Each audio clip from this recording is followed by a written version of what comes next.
let's get to Matt Maiocco. He said a couple of things, Grant, that really shocked me about Trey Lance's future on the 49ers Talk podcast. Not the most recent episode. I think it was one episode before that.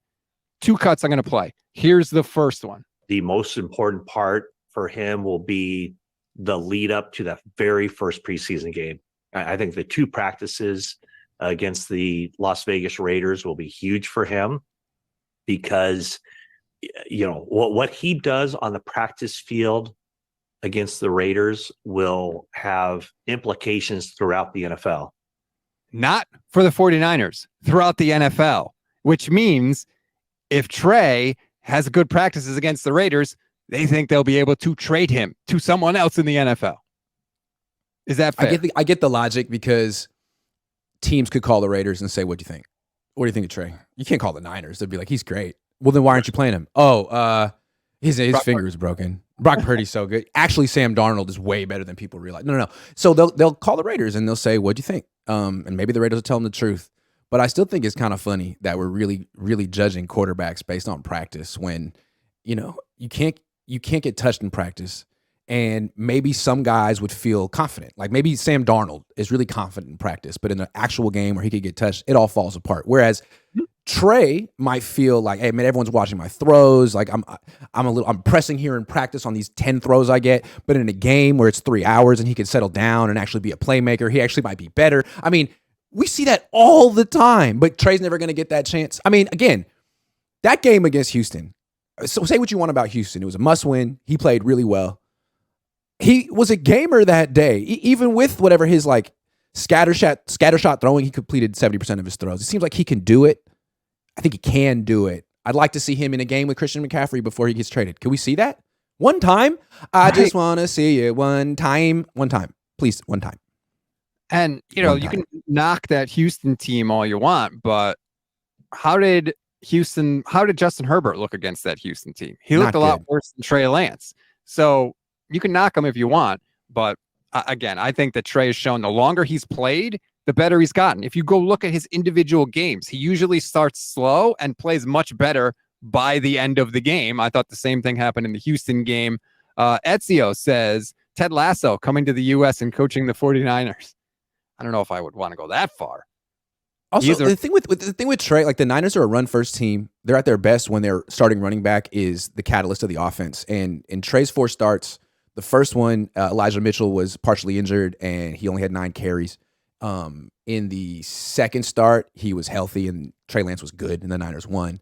In his 3rd start, Elijah Mitchell got hurt in the 6th carry of the game. In his 4th start, the starting running back was Jeff Wilson Jr. And the quarterback on the Niners tends to do a lot better when the running back is healthy and performing. So, again, I'd like to see Trey with McCaffrey one time, see what it looks like. One time.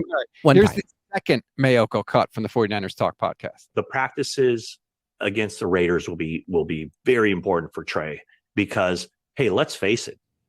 The fact is that Trey Lance's future with the 49ers is not a given, not in any stretch a given. Sure.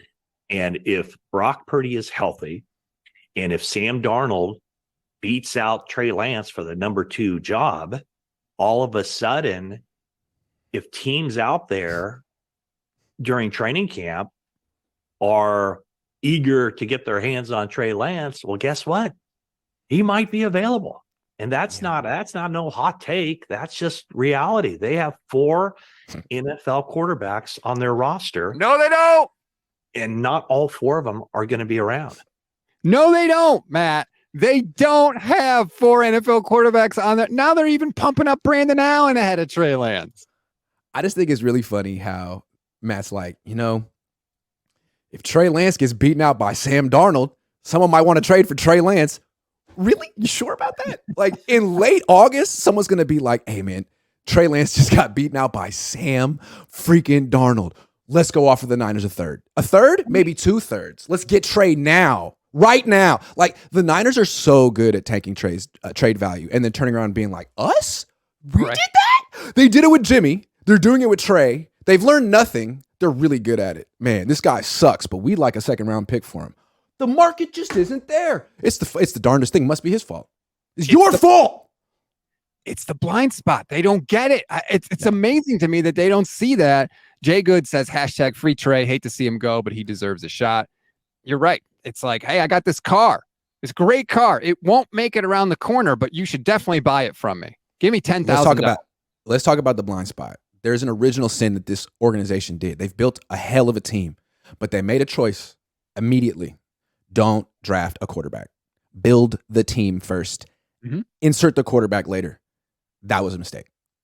There were 3 guys they could have had. Mahomes, Watson, Trubisky. Pick a name out of a hat. You had a 66% chance to get it right. Even if you take Trubisky and it doesn't work out, you could turn around the next year and take Josh Allen. Teams do that stuff all the time.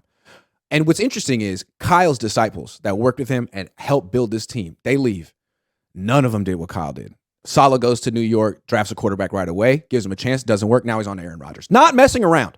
D'Amico goes to Houston, drafts CJ Stroud right away. Not messing around. I think Kyle messed around, and now he's like still trying to fight. It's hard. He tried to draft Trey Lance. You can't put that inexperience of a quarterback on this team. He learned the hard way.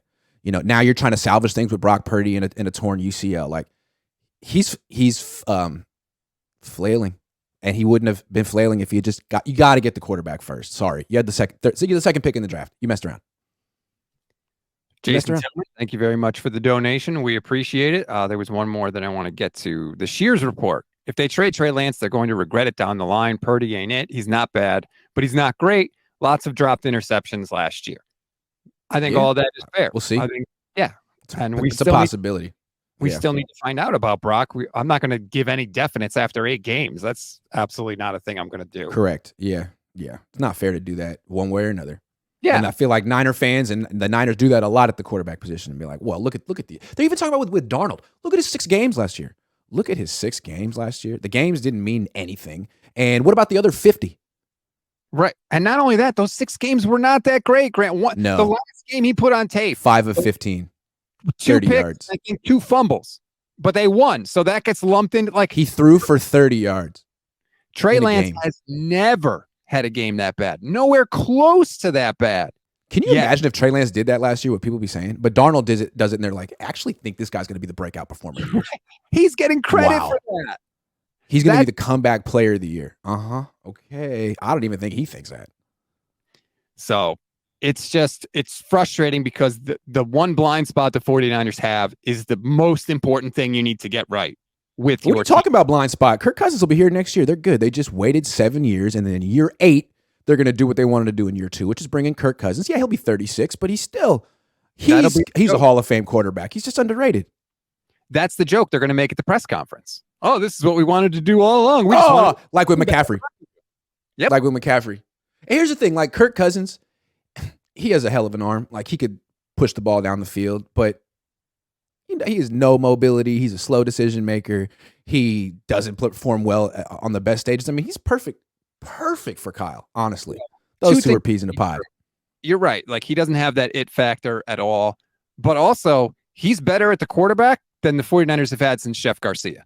And that's just a fact. The production he gives you, 4,000 yards, 30 touchdowns a year, and he never misses games. That's better than what the 49ers have had a quarterback. It is. It's true. The not missing games is nice. I wonder if Kyle Shanahan could actually keep that going. And then also, he throws like 600 passes a year. Not sure he would do that on the 49ers, but I'm not sure he needs to. I mean, I don't think you really want to be doing that with Kirk Cousins anyway. I mean, it would make the Niners better, but I don't think they're going to win a Super Bowl with Kirk Cousins. Maybe. But at the same time, Rams might want him too if Stafford retires. And the thing with Kirk Cousins is he just goes to the team that pays him the most money. He's been getting guaranteed contracts for like 5-6 years. So the Niners, if they want him, it won't be a sentimental thing like, oh, I know Kyle. Like, yeah, I like Kyle. I also like guaranteed millions of dollars. Do you have it or do the Rams? So I don't know. We'll see. And that is, I think Kirk Cousins has played on a guaranteed contract like every year of his career because he knows what he's doing and he's smart as a businessman. Going back to Washington. Of Pro Football Talk did report that McVay and Shanahan could get in a bidding war for Kirk Cousins after the year because Cousins is not going to negotiate with the Vikings this year. They're going to wait. His contract is up, and by rule, they can't franchise him because it's in his deal. So he will hit the market after this season. And you're right. If Stafford retires, if Purdy doesn't come back, Trey Lance gets traded, whatever, he's going to be there, and there could be an interesting little back and forth. Would Kyle be willing to lose to McVay for a quarterback after he lost to him on Matt Stafford? Yeah, I think so. I think McVay is just a little bit more aggressive when it comes to getting a quarterback. I think Kyle likes the idea of being the star and having a young guy who's cheap. I think Kyle's seduced by that. So I think what ultimately he'll do, which I think Niner fans will be happy with, is he'll just drive up the price. If it were a running back that they were fighting over, my God, Kyle Shanahan would get that running back. But a quarterback, I think he'll probably just drive up the price as he should. As he should. I mean, I guess that would be good, but also I've seen the Rams get that veteran quarterback and win the Super Bowl. So I think Stafford is better than Cousins. Stafford has that. I mean, his arm is as better. Good as he can make all the off-platform throws. Kirk Cousins is very mechanical, although he has a great arm. I don't think he can. I prefer Stafford. Oh yeah, me too. I mean, Stafford has an arm that's one of the strongest arms we've ever seen in the league. It's like Mahomes, Allen, Stafford, those three. Yeah, absolutely. Yeah. And Rodgers. Sorry. Yeah, he still has a ridiculous arm.